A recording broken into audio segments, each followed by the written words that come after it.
Good day, everyone. Hi, Happy New everybody. Year, 2025. My goodness.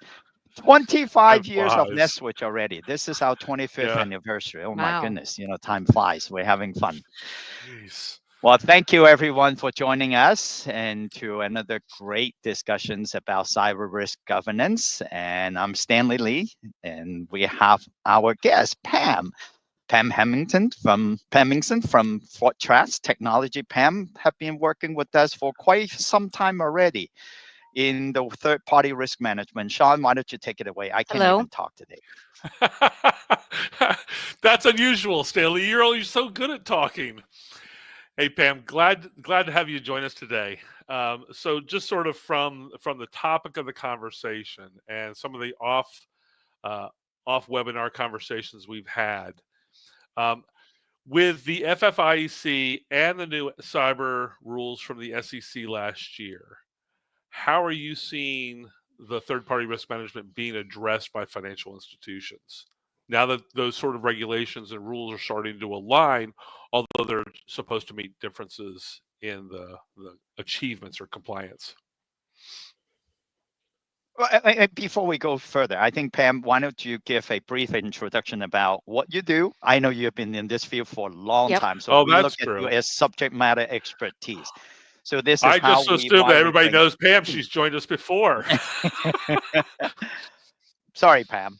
Please, can you hear us? Okay. Did Yeah, we I lost can Pam? hear you. Can you hear me? Okay. Yes, No, we I'm can hear you here. now. Go Yeah, ahead. Pam, Okay. go ahead and give us your Sorry. brief I don't know if introductions. it's me or yep. Okay. So Pam Hamilton, Fortrex Technologies. I've been with the company about 3 years, but prior to that, I was in financial services for about 25 years. So working directly for banks, sitting across the desk from auditors, regulators, IT folks, internal audit. You name it, I talk to them. So, Fortrex Technologies, I was a client before I joined the company. And Fortrex Technologies, we offer consulting services, and we have a platform. Our aim in life is to help organizations mitigate the risk that they are exposed to by doing business with third parties. So, outsourcing work to other folks to do on your behalf. We help make sure that those relationships are managed properly, tracked, reported, all kinds of things that I'm sure we'll get into during the call. And that's what we do. Right, and for our audience that, of course, Sean and I have been talk about around the cyber resilience or cyber risk management subject a lot. From NetSwitch perspective, yes, we're engaging from what I keep talking about is from the bottom up, the technical part of it, and then of course that we also touch on a lot actually on the compliance side. So I'm just going to frame today's conversation, starting with something that during our research and what we found as a summary, and why we looking at cybersecurity GRC as one subject of cyber risk governance. And there's a lot of different process why we've been inviting different experts. We call them our ecosystem partner. These are our subject matter expertise to focus on a specific area where there is a compliance issues. In today's case is third party risk management, and how we work together and looking at this from a holistic point of view and an unbiased point of view as a part of the data solution, the second statement on this slide. And the first slide it is amazing to me, even though it is in 2023 research done by Oxford University, and this is multi-billion-dollar company that they have interviewed and did this survey. 72% of CEOs were not comfortable making cybersecurity related decisions. And now imagine our audience is in the small and mid-sized company, 250 million and below. Imagine what they would do. Think about that percentage for a second and relate it to our audience, what you do. Think about that for a second. And now, of course, we cannot my marketing director keep telling us we got to talk about AI. We got to talk about AI. Imagine that this conversation without data, without the accuracy of data and or accuracy of AI modeling, what does that mean to cybersecurity, or what does that mean to your organizations in cyber resilience or cyber risk management? Just think about this in this context, because now this year my goal is to narrowing what we have been talking about in the last few years from cyber risk governance into making it into an approach for your organizations, and how we tactically do it together, whether it's a community or customer relationship. How can we leverage our subject matter expertise? And of course, in today's conversation is about FFIEC, tied it into our previous live event with Steve Walker, focusing on the OCC part of it as an examiner. And of course, we invited Pam today to continue to drive down in basically these type of conversations. So from our more horizontal, holistic, and unbiased approach, and then narrow it down into more of a vertical approach this year. So with that, of course, that one part that we touch on is how do we use data to drive the resilient index for your organization, customize it for you as part of the compliance evidence, because every organization is different. We have, just before we locked in and talk about AI with Pam, there are three parts of it that we always very concerned about, and Pam and Sean will dive deeper into it. Is the accuracy, the data privacy, and the cost related to it. It's now not everybody can, even though in NestSwitch, we're not going to build a new model, because it has been proven either you take multi-million or multi-billions into this subject. Of course, this week has changed the whole dynamic about cost. I'm not going to dive into it. It's another subject on its own. Very interesting. I've been monitoring that. We've been monitoring that. But it ties into that cost aspect of it. We're not going to go into detail today about that, but it ties into the operational effectiveness, because that is the accuracy we're talking about. And then, of course, the privacy as an overall. Yes, we all love to dive into AI and get AI to do part of our job. From the business executive, how do we cut that cost? But this actually triggers into the subject matter expertise in AI and different organization, nonprofit organization, including I attended one of the, discussions with Commonwealth, and global discussion with a bunch of professors talking about AI ethicals and all of that. Let's not go there, because it's a more rabbit hole that we need to dig into. So just maintaining the high level in our conversation, data privacy, cost, and the accuracy within that. So to frame out today's conversation with Pam, tied it into the approach of 3 steps: baseline assessment, building blocks, and measure and monitoring, specifically with data. And of course, today is the risk mitigation on third-party risk management. So I will keep my mouth shut now. Now I can talk. So now I'm going to shut up and let Sean and Pam continue this discussion. Hi, Pam. Hi, Sean.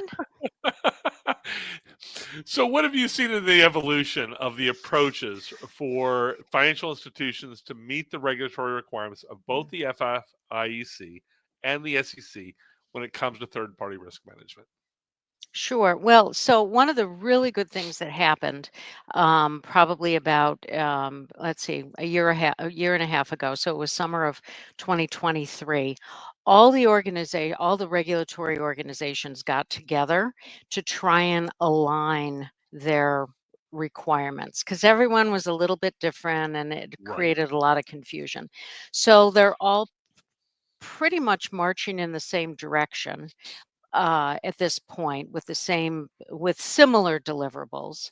Uh, and one of the important things I thought that was added to the conversation and to the regs themselves was, whatever you do, your organization you need to reflect the complexity of the relationships, of the third-party relationships.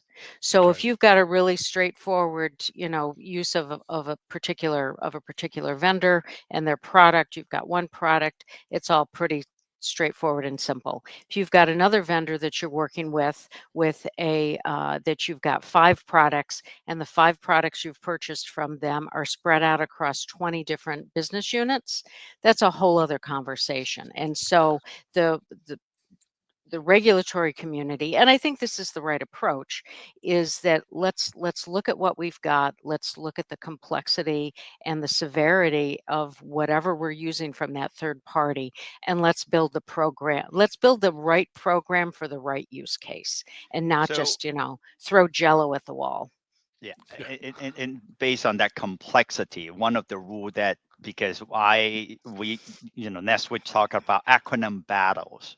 Hmm. So one of the rules that you got to clarify for our audience to avoid Uh-oh. the acronym battles is what is a RAG, Oh, right? oh, Yeah, yeah. AI, retrieval, augmented intelligence generations.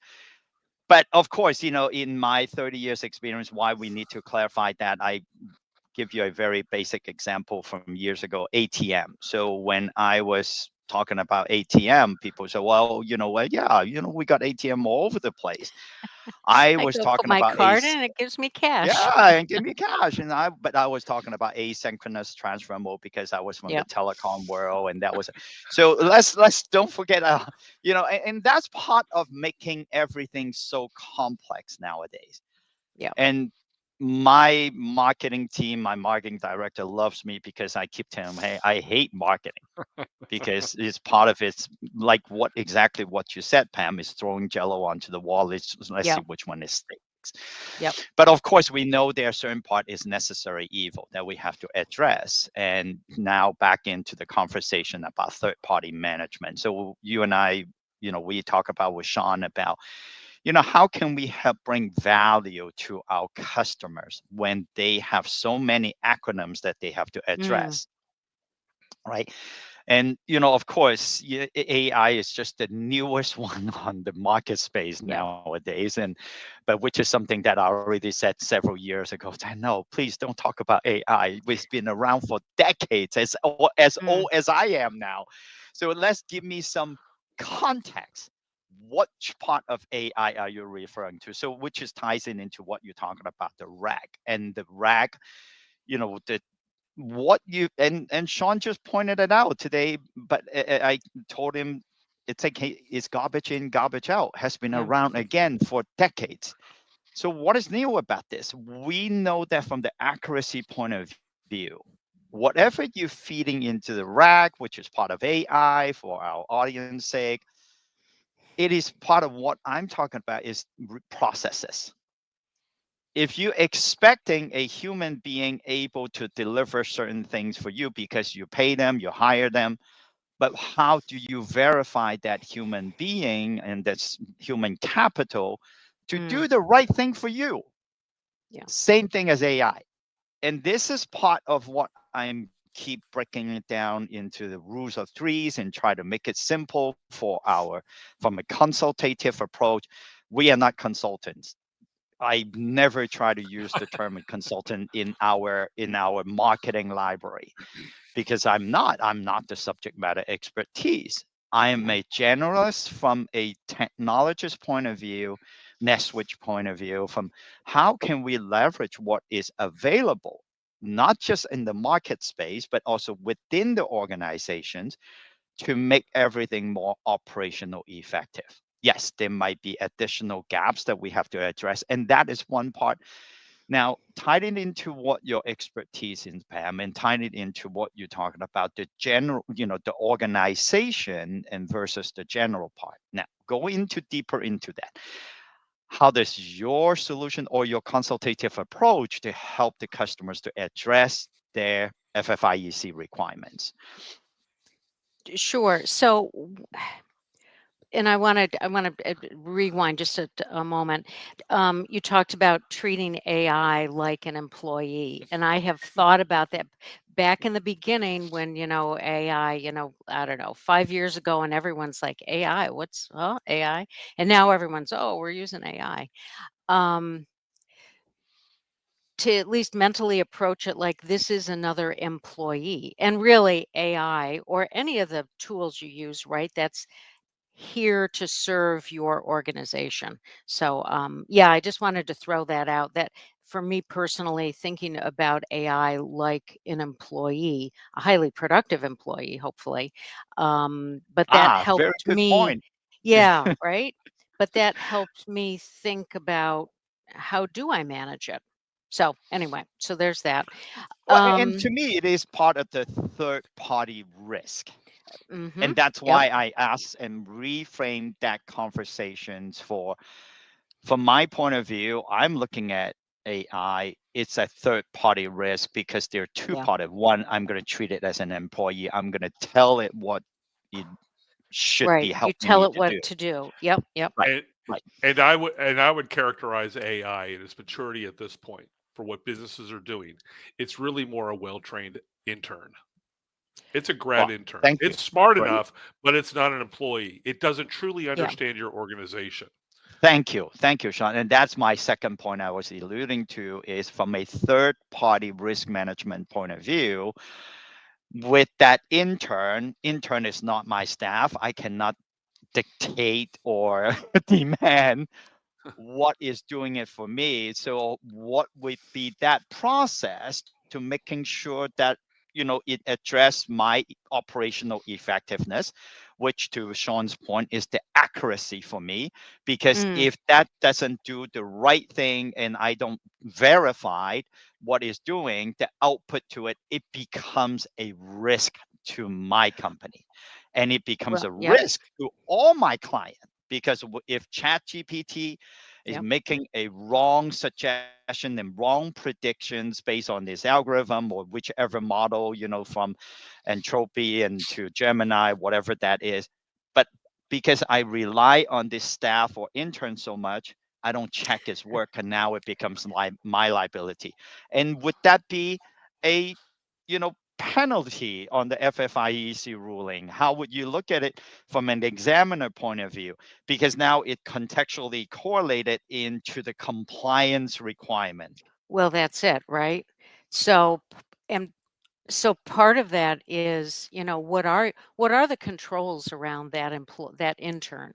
What controls do we have? Because I think we can all agree, you would not take, a summer intern and just let them loose in the organization, right? There are going to be some controls in place. So, what are the controls around AI and your use of AI? How are you checking it? Because so again, I'm speaking from a banking perspective or having been in that industry for many years. um, there are controls on everything. Every single thing that happens in a banking organization, whether it's from the minute you put your card into the slot into that ATM machine to picking up the phone and calling the customer service number, all those interactions, there are checks and balances along each and every way. So, what are the checks and balances that you're going to employ onto or aside this AI? If you're heavily using AI, and that's where I think that's a lot of the work that Fortrex is doing is helping clients figure out what are the right controls, and it's very much driven by the business case, right? What are we using AI to do? Are we using AI to help us order lunch every day? Or are we using AI to help, predict, I don't know, whatever the next, the mortgage rates will be, right? Which we should be hearing about interest rates, I think, later today. So what are the controls, and what are the controls that are appropriate to your organization and the actual business use case for that, for what AI is being tasked to do? But I really like the idea of a summer intern. I like that. Yeah, I'm and going to let's use still that. continue with that. And but of course, it's a summer intern as an internal accuracy. Yep. That's the objective, right? And then of course that related to all the compliance, and that's what we're talking about is the compliance evidence, Mm, because we know any organization will get hacked in the longer period of time, Yep. right? If not So now, now tomorrow. it's exactly.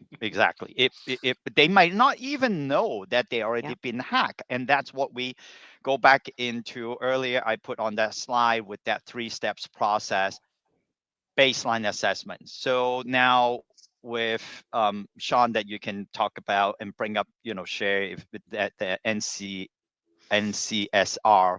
It's a free assessment evaluation, which is going to end by the end of February. People should take advantage of it. It's a 2 or 4 hours assessment, to basically put together by I forgot which institute, but Sean, you can talk more about. But my point is, well, we got to find out what we don't know. I keep Yeah. saying that. I'm not an expert on everything. I don't even know what is involved with third party risk management when it comes to the FFIEC. And then what you just brought up about each of the sub control level.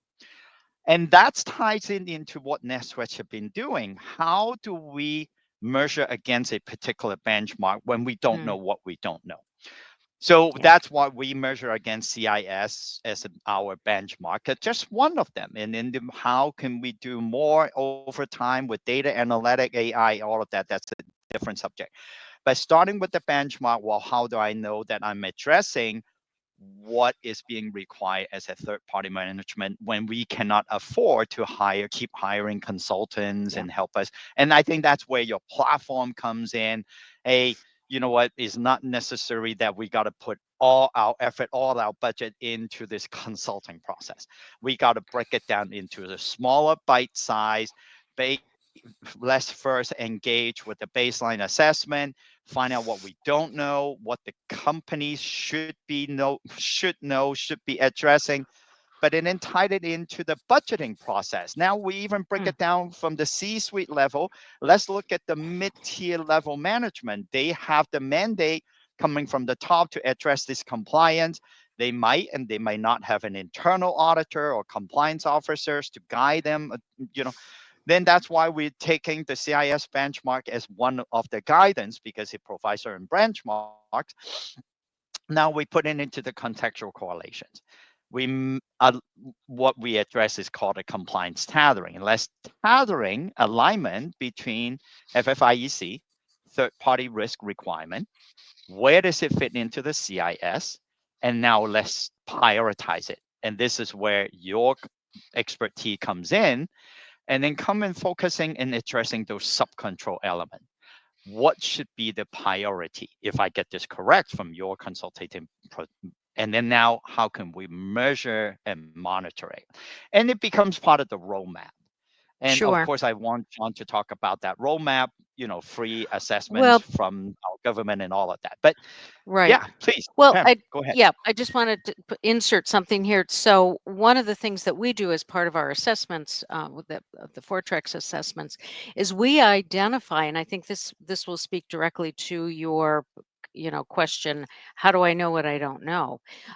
We go through, we analyze all of the data from the that we request from the vendor, your vendors, and we specifically identify the complementary user entity controls. And those, for anyone who's not familiar with CUECs, it's also known as, um, those are the things that when I sign up, and I'm making all this up, when I sign up with, say, Microsoft, and I install Microsoft Office in my system, there might be in the fine print, there might be some statement from Microsoft that says, we strongly advise you, or we require that you have passwords updated every 90 days. And again, I'm We making don't that read up. the small print. Well, right. But that's why. So then my organization is happily, using Microsoft, and where everything's good. And then something happens. And then Microsoft comes back and says, well, you didn't have your password policy. You only have to update it once a year. We told you that it needs to be done every 90 days. So, and again, that's all pure fiction, but I think the example probably rings Right. true. Oh, it's not pure But fiction. but It's by truth. Go ahead. using Go ahead. but by understanding what your what the complementary user entity controls are, which again, an analysis by an organization like Fortrex can provide. We give you a list. We give you a list from all the documents that we review on your behalf. We give you a list so you know what they are.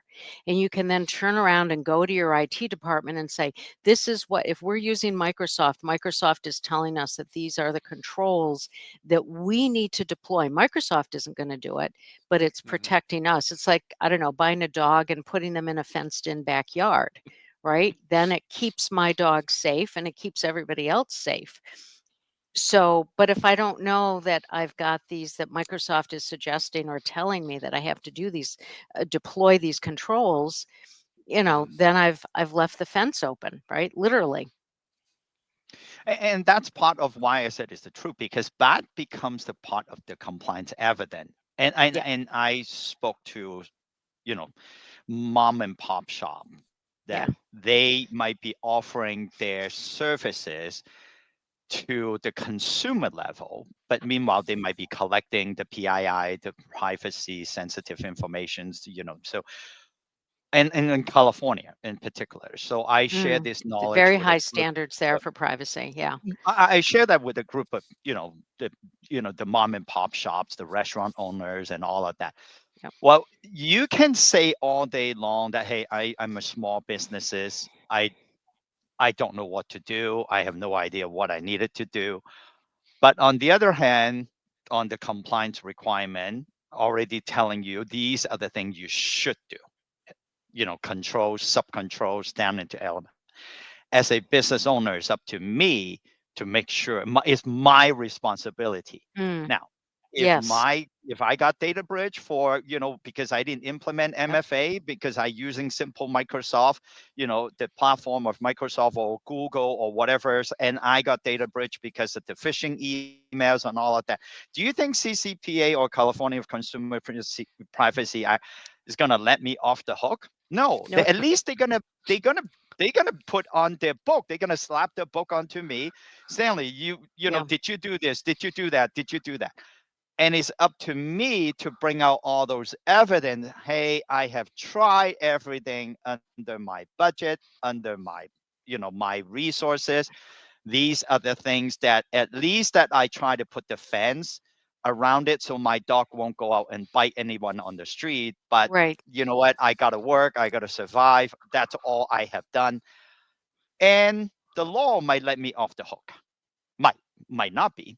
I don't But know. don't It's try up and get to the insurance prosecutor. now. Yeah. Well, Yeah. thank you, Pam. That's exactly why I'm illustrating this point, Yeah. because now there's another part of the risk I might not qualify. And I told Sean, just because of what we do as a cybersecurity service provider in a very general sense, our insurance doubled. Just Yeah. general business insurance Yep. compared to last year, just because it related to my business. I don't even need to ask, Hartford, why did you double my rate? I already know because of what we do. So, and that is why the truth to that is every single thing that what we're doing, our focus is how can it contribute it into compliance Yeah. evidence, whether you are mom and mom and pop shop or all the way into enterprise. There is no excuse because the certain law it's already defined at that, and it's up to us to responsible. It's just like I keep using driving as an experience.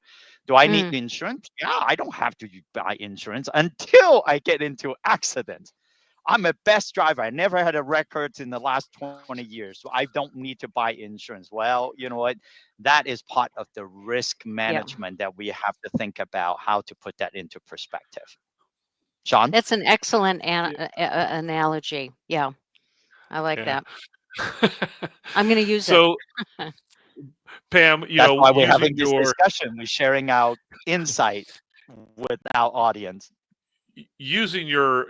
analogy there with Microsoft, the small print language in there, and the larger banks may have that when they onboard a vendor.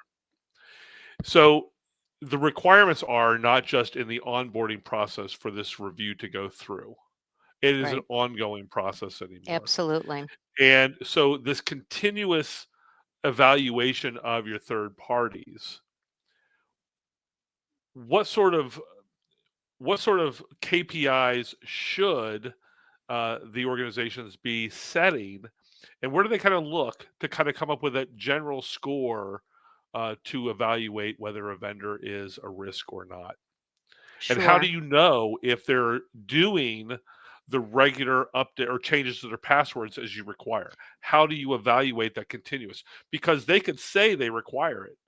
Stanley, we've seen Right. organizations say they do one thing and they do not do it at all. They do not effectively do it Yep. or actually Yep. do it on the technical side. Yep. Well, I, so a I couple. can jump onto that. Go Just ahead. one quick example, like CMMC, right? So CMMC is one of the compliance. Well, I keep using the analogy. I don't care if you were selling socks to the DoD. If you want to do business with the DoD, you got to do some, level 1 to 5, including Yep. the Three. self-attestations, right? Or whatever the level that Yeah. my business that needs to match into that compliance. So I don't have any excuse. I have to do that. But now where that cost justification comes in, I keep talking about that. As a small business selling socks, oh my goodness, do I need to go into the level 2 or level Yeah. 3? Well, you know what? Let's break it down, smaller bite size. Let's look at the one, starting with the level 1. Well, do we need all of that and all of, and it is very dependency on the organization itself, and that's why we collectively as the professional in this industry, nobody can give you 100% correct answer, including the prosecutors. They're gonna look at it case by case. What is deemed to be a sensitive level information? Mm. Well, you know what, every compliance might interpret that differently. But from a Well, small business cost effective point of view, I keep sharing this information. So we got to break it down into just 4 levels. Is my company addressing global compliance requirement, mm. regional compliance requirement, local compliance requirement, and industrial compliance requirement? So just going to give you an example. I'm going to let you talk, Pam, go back into this. So just an example. We are NetSwitch. We have client globally, different part of the world. So out of those 4 levels, 4 categories of compliance, how many do we need to address? Oh my goodness, that list can be a Yeah. laundry list. Now, how can it be effective or efficient? When we are a small business, I could just go bankrupt by Mm. addressing all the compliance requirement if I have to address all 4 categories, which in certain way we do. So what we do is gathering them, look at the priority, and address them one at a time or 2 at a time and 3 at a time. But more importantly, I'm benchmarking against the CIS. It's a global de facto standard. I'm going to say, well, benchmark, CIS already done a lot of work in controls mapping. Now, how can I take that mapping and correlate it into those 4 categories? It could be turning into 20 frameworks that I have to comply. At least that I can start focusing on the common sub-control elements of out of those 20 compliance requirements. At least I can start from there as my priority list. Now, let's say we got hacked tomorrow. Well, at least that we started this roadmap. At least that we're starting from the what we don't know, the baseline assessment. Now we have defined it into a roadmap, and now we start to trying to address it. And that's how, I don't know whether it's right or wrong. I let you, as a third party risk management point of view, let Sure. me know. So, one of the first questions we ask, particularly smaller and less mature organizations, so, the sock shop that you just talked about, right? Um, what are the what are the tools that you need in place to open your doors Monday morning? What has to be working? Your cash register, the electric lights, what needs to be working? And from there, we help, and usually particularly a small business, knows right away, oh yeah, well, if the Wi-Fi isn't working, I can't take credit card sales. And if the terminal isn't working, the credit card, the swipe and chip machine isn't working, I can't sell anything. So pretty quickly come to find out what's the business function that is important to me. So what are your critical functions? What are the critical products or vendors that you need to open your doors? And opening your doors can be physical, opening the doors, or figuratively, right? So I need Right. to, in order for me to, to provide services to my clients remotely, I have to do these certain things. Anyway, um, so you can pretty quickly identify what are the critical products and services. So that's making use of the business case. What's the business case that's most important to me on a daily basis? From there, I can go and you kind of back into it, right? And you figure out what is important and who do I need to be talking to make sure that terminal for the credit card terminal is operational. And so you kind of back into it that way. And then layering on top of that, so probably the sock shop isn't they probably don't have a whole lot of regulatory concerns to be thinking about, but who's looking over my shoulder, who's looking Mhm. over my shoulder, who can I expect to walk through the front door and ask and start asking questions about the operational side of my business, whether it's financial services or healthcare or DoD. Who do I have to who am I answering to aside from my clients? Let's hope it's Thank not you, the Pam. You brought OCC. up a very, Yeah. very, hold on, Sean, and then you can.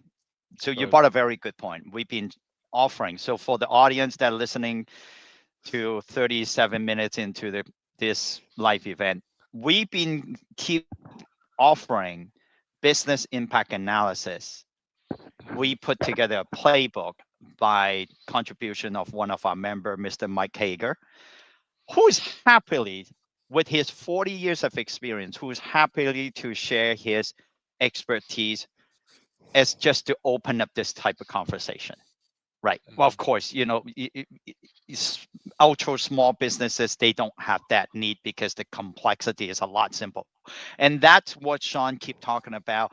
Hey, this is kind of the DIY. What we doing with the open source, with people that who knows us, Yeah. why we developing this is a DIY, which there are lots of tools, including the NCSR that they have been sharing this assessment until February, end of February, for anybody to take advantage of that. But our point is why Mr. Hager is willingly to share his expertise is because of the complexity and the interpretation, not the small business, but the mid-sized business, who are more obligated to comply to regulations requirement, but do not have the resources to do it. Like what we have been emphasizing on the credit union from our last live event, right? With credit union, they have to comply to FFIEC. But meanwhile, from what we know, most of them only have a handful, one hand, of staff to manage cybersecurity, not even two hands. It's like I was shocked when I was, oh my goodness,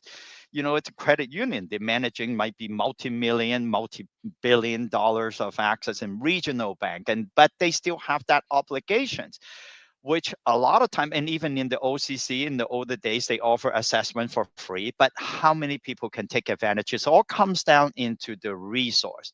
It all comes down to the operational resources. Yes, they have all these obligations from the top down, but meanwhile, they only have a handful of resources. But how can they come into the middle? And in the horizontal axis, we're talking about operational effectiveness and cost efficiency.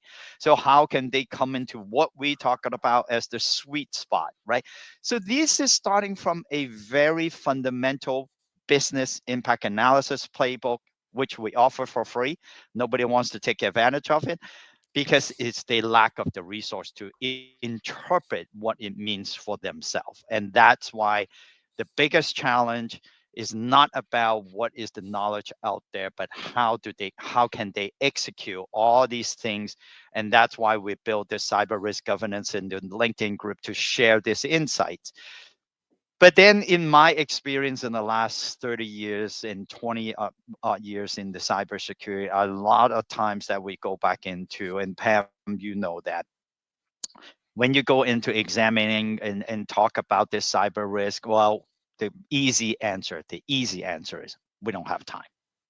We don't have resources. We don't have budget. We don't I have see money. that. I hear that all the time. Exactly. We talked about this all the time. And that's why I tell people within our circle, I say, well, I'm trying to get, work myself out of the job because I hear the same reason over and over and over again in the last 20 some odd 30 years, right? But what are we doing about it? We still have the compliance requirement if we want to operate in business. As simple as that. So now there are free tools available all over the place, including our government sharing all the expertise in some of the consultants saying multi-billion-dollar organization with these free tools. But who's going to execute it? Now go I back was into going to the say, AI. I Can we I trust think it? I think the important thing is that organizations start, right? It's like January 2nd, I'm going to start that diet. There is ground zero where you have to start. And it's the not starting that for my clients, my prospects, I see that that's the biggest thing. They're just overwhelmed and they're like, oh, it's too much. And they crawl back under the covers and do whatever. And then on Which is January real. 17th, they call it Quitters Friday because 2 weeks in they just can't do it anymore. They can't go to the gym. Stanley, speaking of the free tools that NCRA, that is done from a grant from Department of Homeland Security with CISA, the Cybersecurity and Infrastructure Agency. That is a self-assessment similar to the Information Security Review self-assessment that NetSwitch prepared 10 years ago to basically self-assess your risk for your organization. Are you prepared? Have you considered these things?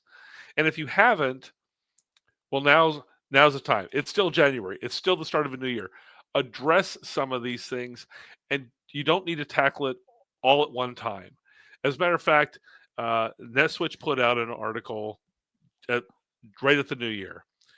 Spend the time through the course of the year, tackle one per month.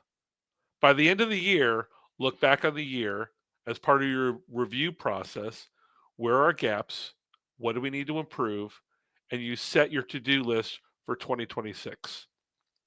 Do it little bits at a time. If you have to do a DIY, that's the way you do it. And I think that it's not as overwhelming at that point, um, especially if you're an organization that doesn't have the regulatory oversight of a financial institution, because that becomes a little more problematic to spend a year trying to do these things. But you get my point that even in a financial institution, Pam, I would imagine that when you're dealing with a smaller to mid-sized regional bank or a credit union, where that is the conversation. You come Oh, in, you help assess 1000%. them, Yep. the customer, before you even deal with their third parties. Okay, here are your issues. Let's clean up Yep. these. And Yep. you don't need to clean them up by Monday morning to open the doors, Right. but So let's deal with it over this I'm gonna period of time. interrupt this. So this is a comment, right? From one of our from our audience, right? Start from where you are. And I would like to go back into Pam because we're Right. gonna wrap it up in 15 minutes, right? So, and go back into my point of cost efficiency and addressing start from where you are. And based on, okay, you got a lot of free tools, but you don't have the resource. But you must be, as a company, you must be spending some effort into cybersecurity. We hope. If you haven't, or let's just say even go back into one step, as I said, you must be spending some level of money into IT. Go back into IT, as basic as Sure. that. Yeah. Right? So let's just say that you're using Microsoft, your organization using Microsoft platform. Not just the SOC company I'm talking about. Maybe only have two people, or might only have one people. Okay, that's a very extreme in our case. But let's say go into somewhat in the middle.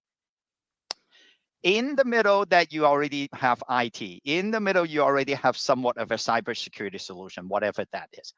My question and my challenge to my prospects and how I engage with them is, what is that doing for your organization to address your compliance issue as of today?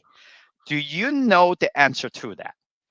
And what is the compliance sub-control element your company today Mm. is focusing on? Go back into Sean's point, and that's why we have that one a month, right? And one, for my old age, how can I lose 1 pound, a year?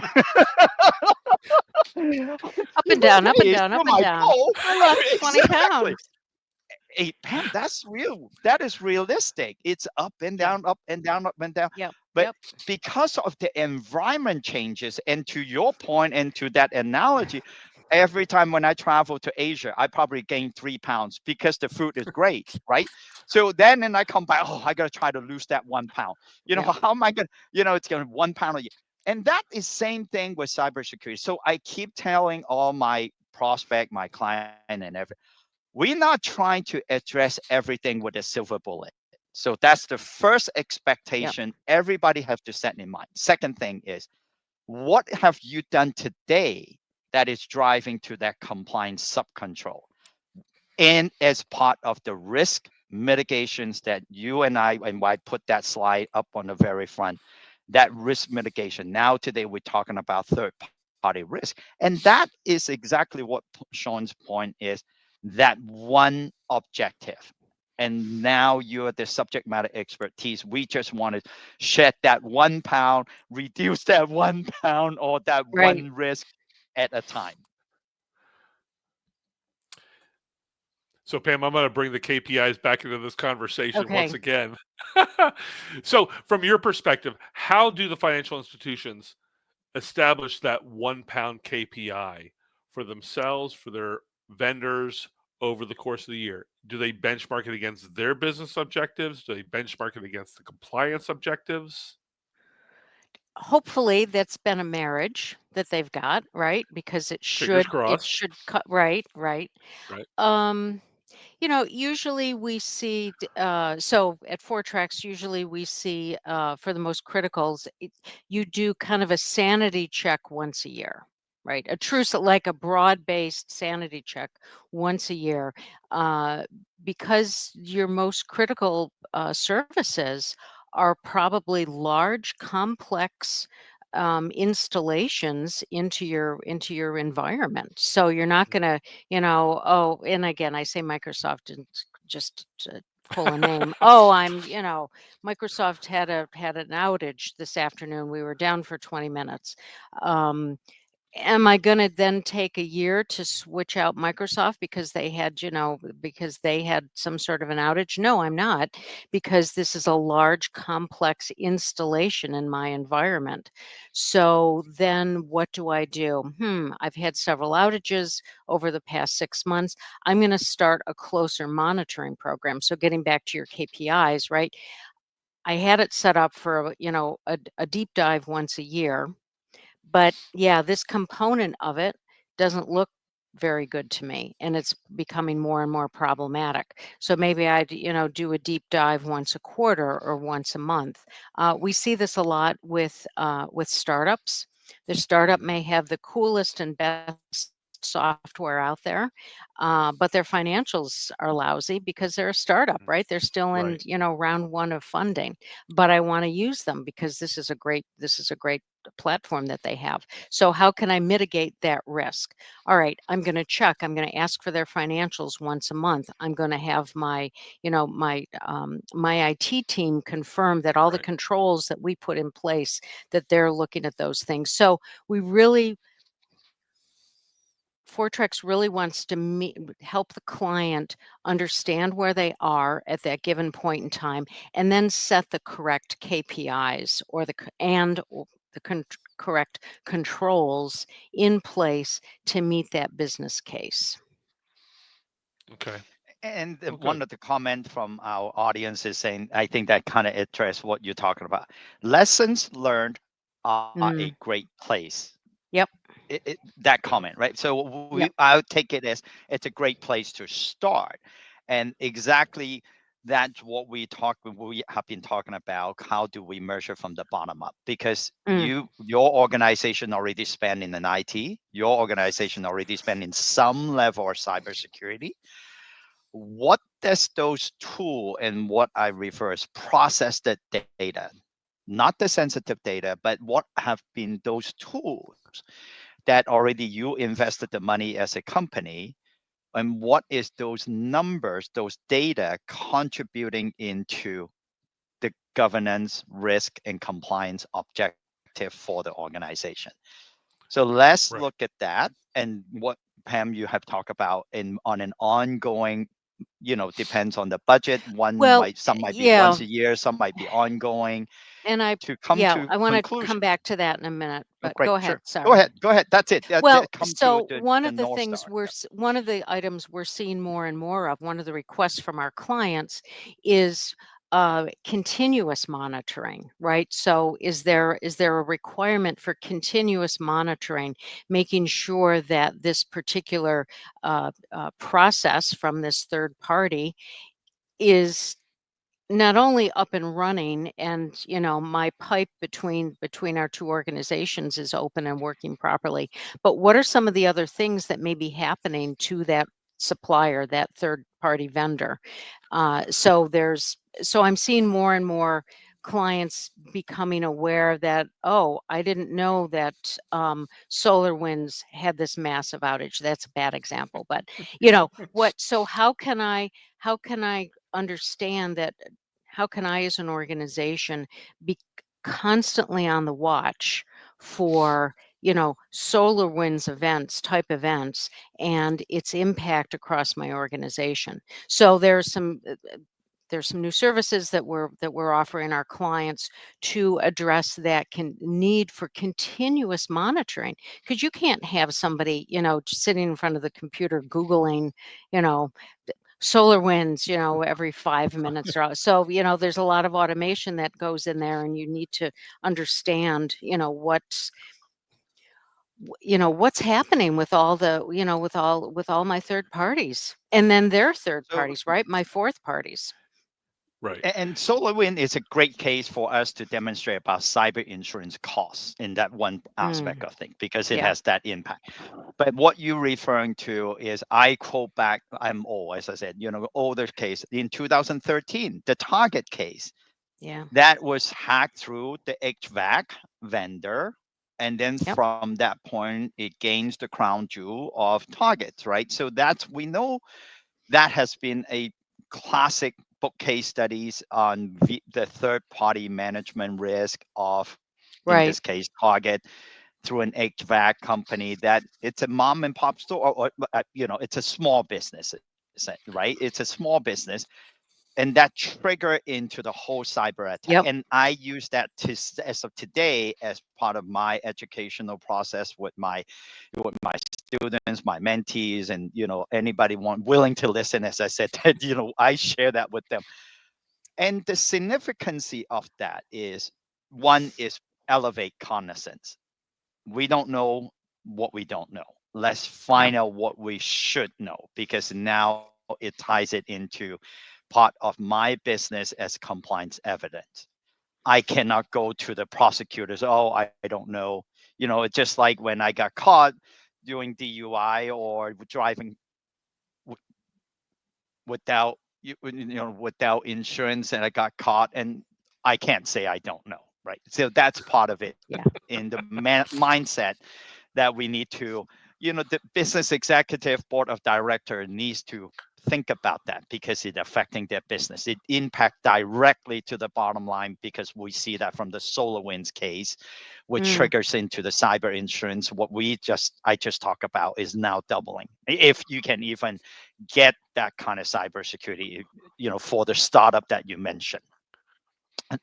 So that's kind of the the consequences as risk mitigations is risk management, including your specificity in the third party, the vendor management risk, that we would like our audience to share that with their, the whole company. Yeah. And I'm doing that for free for an organizations that they provide janitorial services, engineering services to commercial building, because it is impacting all the way down to the people that who do not really care about computers, Mm. whose jobs might not related to sitting behind the desk and using computers. However, that security training and awareness, the cognizance we talk about in increasing the awareness, because it directly impact that one janitor goes around, oh, let me, I picked up a USB key. Yeah. I'm just going to plug it in and play around with it. That's all it takes to go into the cyber attacks. For the people who knows about technical side of things, they know what I'm talking about. And office and why USB that the manufacturers lost a whole bunch of business because of that, Sure. because you're not, and that changes the whole dynamic of how business, the gift shop that used to be printing the USB, the company logo and the USB and giving that away, we Yeah. did that. We thought it was cool. How come all of a sudden you don't see that in trade shows and conferences anymore? And that Why is is that the whole box of them consequences. still in the office, Stanley? Anybody wants it, I'm going to give it away for free. But yes, that's why we're sharing this type of insight. Thank you, Pam, with the last few minutes. I really appreciate, our subject matter expertise like you and Thank our you. partners, sharing this type of format, sharing our insight to, break it down into smaller bite size. And this Yeah. is what we continue to focus. And we know there are a lot of solutions out there, lots of consultants out there, lots of vendors out there. So again, look back into, the two comments we got from our audience. Look at where you are today and Great statement. lesson that you have learned from the past or as of today. It's a great starting place to change the conversation for 2025. And as I said, communication, communication, communications. And then that communication leads to collaborations. How are you collaborating with your existing vendor? How are you Yeah. collaborating with from government, all those free advice, free informations You need to the right subject matter people at the expertise. table. That's Bring the correct. right people to Thank the you. table. Yeah. The collaborations. Thank you. Exactly. Okay. Exactly. So, Pam, just to kind of close out the conversation, I just want to be able to touch on this to make our marketing people happy. Going back to this AI, where do you see AI coming in to address the cyber risk governance? And how do you see the financial institutions effectively integrating this and still meet the compliance requirements? That's a tough one. It's so at least at Fortrex, one of the things we're doing, we're very much looking at AI and making, trying to stay on top of whatever the developments are. But because our clients are all heavily regulated, we haven't turned any of our services over to AI because I can't, at least at this moment, and I know everybody's working to improve it, but I can't necessarily validate all the individual components of, say, an AI. If I ask AI to write, a paragraph on the, cybersecurity.